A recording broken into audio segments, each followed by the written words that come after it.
Just a little more about what it's like to be a foreigner here in Japan. I may have given a bit of an impression in the last video that being a foreigner in Japan was one of being a second-class citizen in some ways, and that's certainly not the experience that I've had. Certainly not equal.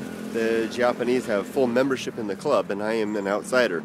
But the main point is that being an outsider is my place. That's what I am. And I have my roles and responsibilities in that regard. And it's interesting to me how that rule applies to basically anybody who isn't full Japanese. And the Japanese have a special word to describe people who are we call them half-bloods. Is that a derogatory term? Like my daughter. My daughter is half Caucasian, half Asian, half Japanese, and the word for that in Japanese for that such a person is called a hafu, and that basically indicates that they're half Japanese. A lot of people in my position, my wife and I position, prefer to call our children doubles, but there you go. So being a hafu basically means that you do not have full membership, and Emily does not, sadly. Sad to say, even though she speaks the language fluently, she's been raised in this country since she was 3 years old. This is her home and this is her culture.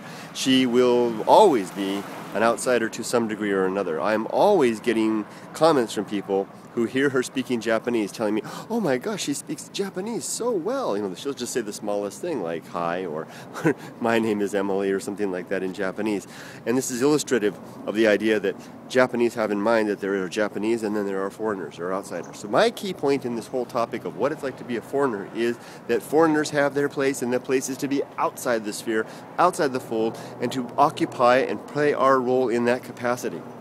So there's more to this subject, and in that capacity I am going to throw the question, Black Cat 2005's question, out to any other foreigners living in Japan or anybody with experience in this subject who may want to add their 2 cents, particularly to a Warmouth Strat. He's been here a lot longer than I have, close to 20 years. He really knows his stuff, and he's written articles on his blogs to that effect as well.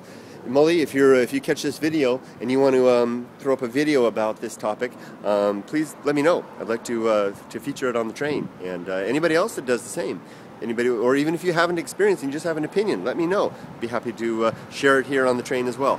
There you go. What it's like to be a foreigner in Japan. A small perspective from me. There you go. Bye-bye.